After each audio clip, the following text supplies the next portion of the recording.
Hello there, this is day 10 and I'm going to show you how to make these cute little coin pouches. I'm not paid nor sponsored by anybody to make these tutorials, just so you know.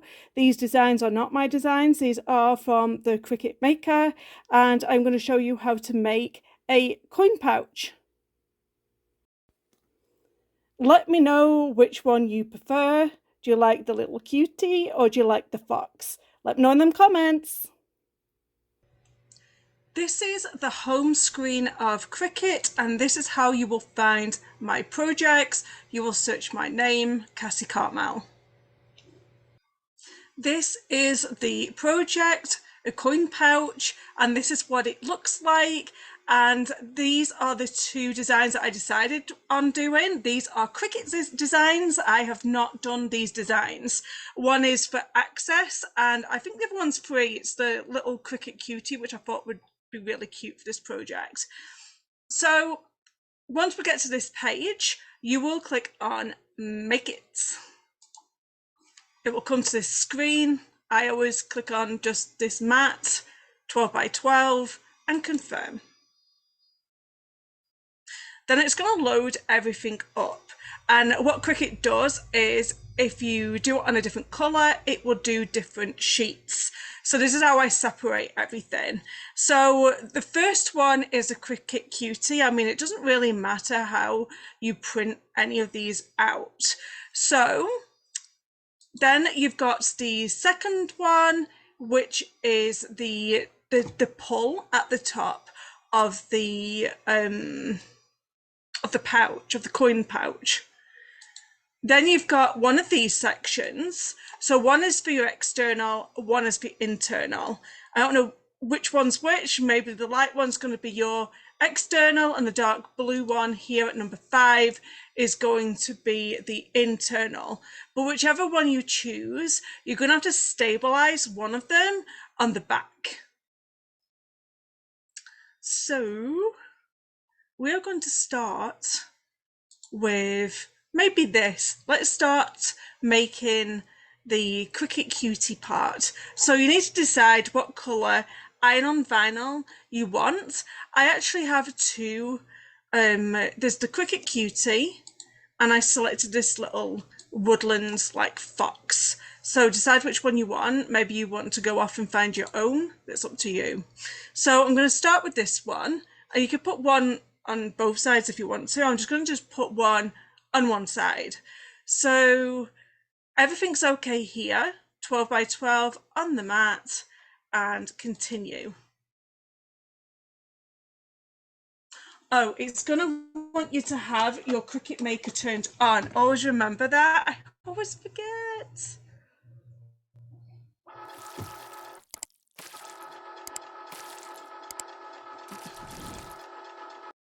I'm going to do my little Cricut Cutie in holographic iron-on because I think it looks really cool. So I'm going to browse for this material, and I'm going to go to all categories. I'm going to go to iron-on, and then I can see holographic iron-on here.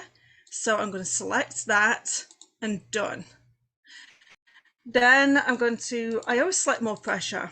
Don't know why, just do. The fine point blade is good to go.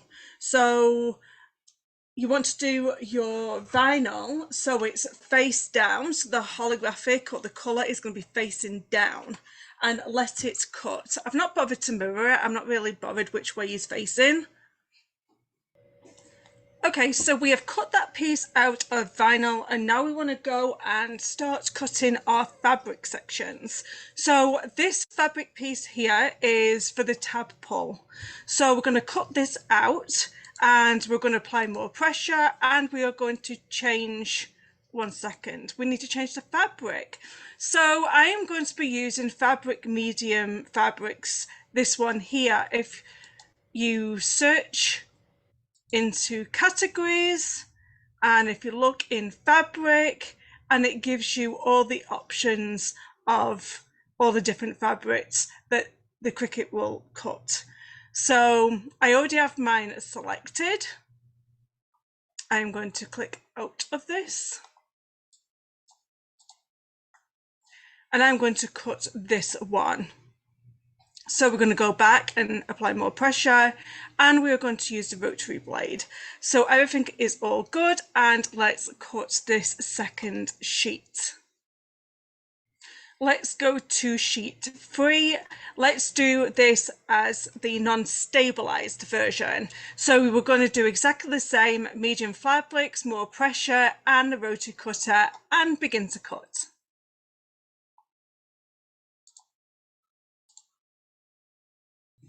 Okay, cut number 4 is just the extra design that I threw in that I found on Cricut. Like I said, it's not my design. And number 5 is the next one that we cut, and this is the one that needs a stabilizer. And this is the stabilizer that is the woven stabilizer. It's like cotton on the back, and it's one side fusible, so it has a glue on the other side. It helps to give your pouch a little bit of structure, so if you didn't use this, it would be a bit floppy. So you do need some sort of stabilizer on it. I've not tried it with quilting cotton. I don't think it would work so well, so I highly recommend that you get the woven fusible interfacing. It's not the fluffy stuff, it's just the stuff that has cotton on the back. So that is adhered to my fabric right now. Then I'm going to select the fabric bonded. Now don't mirror it, there's no point. And also we're going to apply more pressure, and I don't like this tool for this particular fabric, so we are going to change it back to the rotary cutter again, and then we're going to cut this out. These are the parts that you're going to have. So you have an external, this is the external. You have your whichever design that you printed out. I did the Cricut Cutie, so it's going to be going there. This is the internal section with the stabilization on it, and this is the pull. On my blog post, I went ahead and I did some binding on the inside, but it actually just makes it really bulky, so I decided against not doing that for the video. So let's go ahead and make this coin pouch. The first thing we're going to do is we are going to put these 2 pieces back to back, and then we're going to take it over to the sewing machine, and we are going to stitch some lines across here in order to attach both of them together. So they are attached wrong sides together. The front and back has now been quilted, so we're going to go ahead and get our Cricut Cutie put on here. So I have my Cricut heat press all fired up and ready to go. It is set at 315 degrees. It tells us to press it for 5 seconds just to preheat our fabric. I also want to find out where the center is, so I'm just going to fold this over, find the center, and then I am going to line the Cricut Cutie up to that center. And then when I'm ready to go, I'm going to grab the press again. I've set it for 30 seconds, and I am just going to let that do its thing. You do have to wait for this to cool down, so I'm going to put this to one side, and then I am going to get my pull, and we're going to create the pull. So you're going to fold it over in half on that 4-inch. You're going to press, and then you're going to open it up, and then you are going to meet the end bits to the center.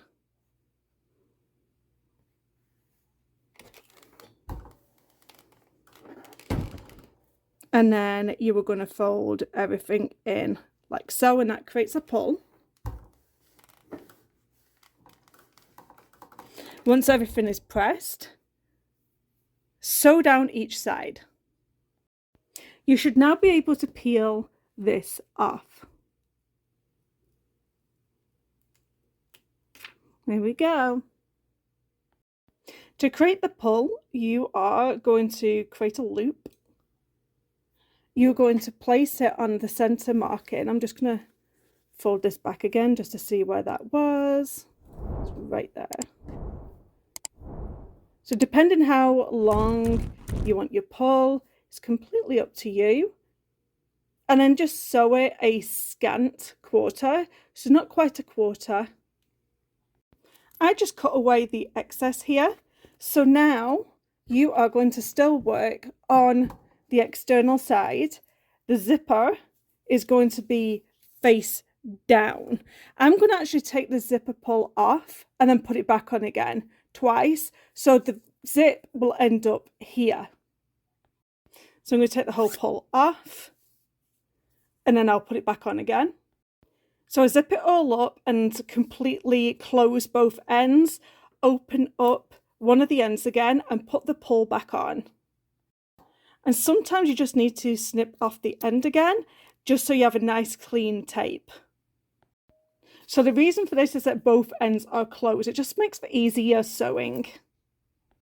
So you're going to lie this zip here. I'm going to find the center and I'm just going to mark it.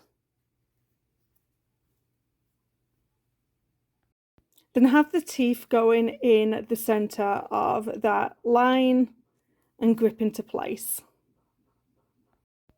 I've cut the excess off. Just make it just a little bit loose. Don't go really tight with it.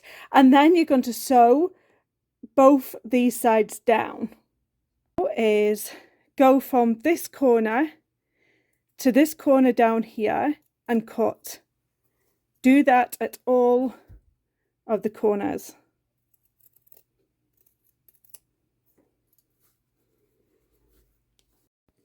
Then you are going to lift this up and you're going to start pinning or clipping.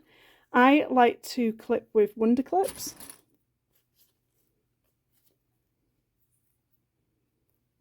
You're going to clip this all the way around. The corners are the trickiest part of this. So if you're struggling at the corners, considering stopping, back stitching, and then taking it off the sewing machine and then continuing on when you've like reflattened everything again. Don't try to do it all in one go if you are having trouble with it.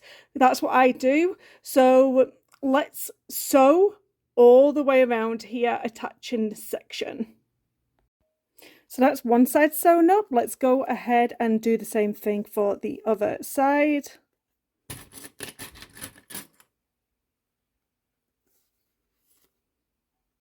Once the other side is all clipped into place, take it back to the sewing machine and sew. And now you can turn it right sides out for the big reveal. And here it is, both in holographic and in regular vinyl. Let me know which you like the most. Don't forget to like, comment, and subscribe. I have over 500 tutorials for you to watch. I will see you in day 11 of using your Cricut Maker for sewing.